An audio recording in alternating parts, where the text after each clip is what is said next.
नमस्कार दोस्तों, घरेलू टोटके चैनल में आपका बहुत बहुत स्वागत है। दोस्तों, भगवान विष्णु जी कहते हैं कि जो भी मनुष्य मलमास के इन महीनों में इन कार्यों को करेगा, माता लक्ष्मी धन दौलत से उसकी तिजोरी भर देंगी। दोस्तों, हिंदू धर्म में मलमास का महीना काफ़ी महत्वपूर्ण मानी जाती है।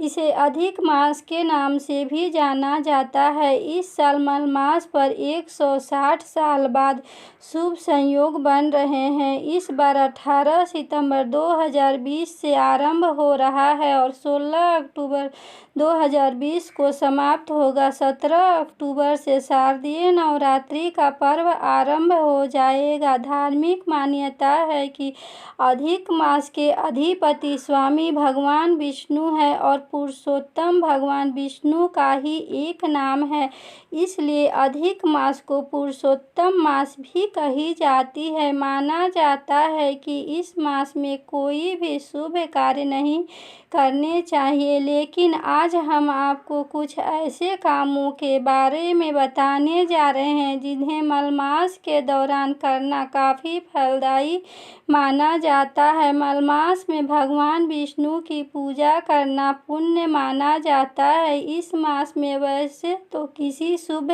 कार्य करने की मनाही होती है, लेकिन श्री सत्यनारायण की पूजा करना सबसे शुभ माना जाता है। इस मास में भगवान विष्णु की पूजा करने से माता लक्ष्मी बहुत ही खुश होती हैं और आपके जीवन में सुख शांति और समृद्धि लाती हैं। मलमास में महामृत्युंजय मंत्र का जाप करना बेहद शुभ होता है।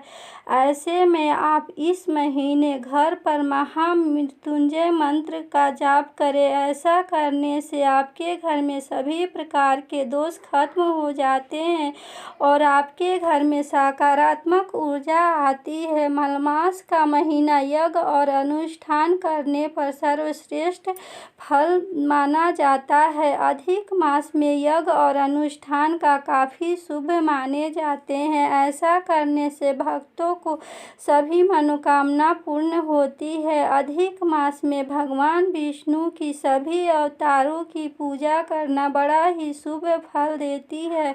ज्योतिष गणना के अनुसार मलमास, जैसा कि आप जानते हैं कि सूर्य एक वर्ष में 365 दिन और 6 घंटे का होता है, जबकि चंद्र एक वर्ष में 354 दिनों का माना जाता है। इन दोनों वर्षों के बीच 11 दिनों का अंतर होता है और यही अंतर 3 साल में 1 महीने के बराबर हो जाता है। इसी अंतर को दूर करने के लिए हर 3 साल में एक चंद्रमास जुड़ जाता है और इसे ही मलमास या अधिक मास कहा जाता है।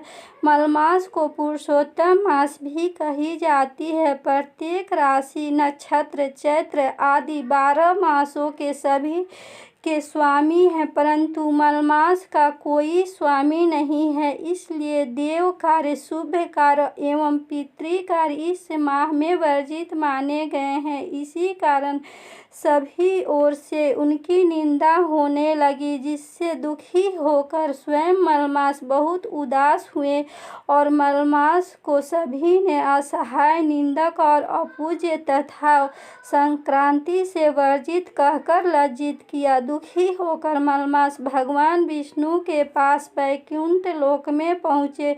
फिर मलमास बोले कि हे प्रभु, मैं सभी से तिरस्कार होकर यहाँ आया हूँ। तब श्री हरि ने मलमास का हाथ पकड़ लिया और उन्हें वरदान स्वरूप मलमास को अपना नाम पुरुषोत्तम दिया। इसलिए इस मास को पुरुषोत्तम मास कही जाती है। शास्त्रों में बताया गया है कि इस मास में व्रत, उपवास, दान, पूजा, यज्ञ, हवन और ध्यान करने से मनुष्य के सारे पाप कर्मों का क्षय होकर उन्हें कई गुना पुण्य फल प्राप्त होता है। इस माह में आपका जितना ज़्यादा दान करेंगे आपको उतना ज़्यादा दान का पुण्य मिलेगा। यदि आप 1 रुपया भी दान करते हैं तो उसका 100 गुना फल आपको मिलेगा। इसलिए अधिक मास के महत्व को ध्यान में रखकर आप इस मास में दान पुण्य देने जैसा महत्व कार्य को अवश्य करें। इस माह में श्री कृष्ण की कथा श्रवण, श्री भागवत कथा, श्री राम कथा श्रवण, श्री विष्णु सहस्त्र नाम, पुरुष सूक्त, श्री सूक्त, हरिवंश पुराण, तीर्थ स्थलों पर स्नान या गुरु द्वारा प्रदत्त मंत्र का नियमित जाप करें। इस मास में शुभ कार्य, मांगलिक कार्य आरंभ नहीं करने चाहिए। केवल निष्काम भाव से धार्मिक कार्यों को ही करना चाहिए। पुरुषोत्तम मास में दीप दान, वस्त्र एवं श्रीमद् भागवत कथा ग्रंथ दान का विशेष महत्व होता है। इस मास में दीप दान करने से धन वैभव में वृद्धि होने के साथ साथ आपको पुण्य फल लाभ होंगे तथा आपको पुण्य फल की प्राप्ति होगी। पुरुषोत्तम मास में शंख पूजन का विशेष महत्व होता है क्योंकि शंख माता लक्ष्मी का प्रतीक माना गया है। इसी वजह से जो भी व्यक्ति नियमित रूप से शंख की पूजा करता है उसके घर में कभी भी धन की कमी नहीं होती है। दोस्तों, पुरुषोत्तम मास में दिए जाने वाले धर्म का बड़ा महत्व होता है। अतः पुरुषोत्तम मास में घी का दान करने से बहुत ही पुण्य फल प्राप्त होते हैं। इससे 100 गुना शुभ फल प्राप्त होते हैं। और इस माह में विशेषकर रोग निवृत्ति के अनुष्ठान, ऋण चुकाने का कार्य विशेष रूप से करना चाहिए।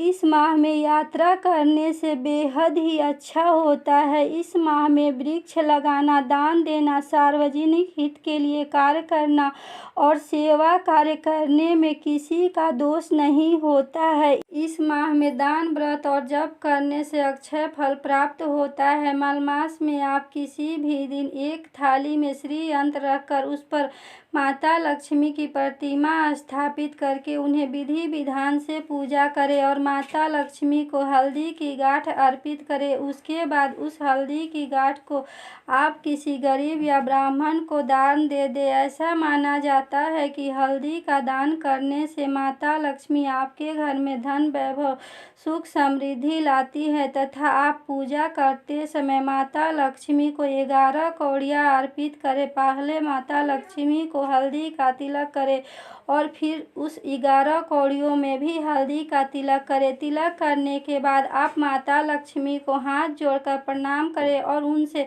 धन वैभव की याचना करें। फिर एक लाल कपड़े में उस लाल कौड़ियों को बांधकर आप अपने तिजोरी में रख दें। माना जाता है कि इस उपाय करने से आपके घर में माता लक्ष्मी की सदा कृपा बनी रहती है और आपके जीवन में सुख शांति एवं समृद्धि आती है। दोस्तों, आशा ही नहीं पूर्ण विश्वास है कि यह वीडियो आपको बहुत पसंद आई होगी। दोस्तों, इस वीडियो को लाइक करें, शेयर करें और इस चैनल को सब्सक्राइब करें। धन्यवाद।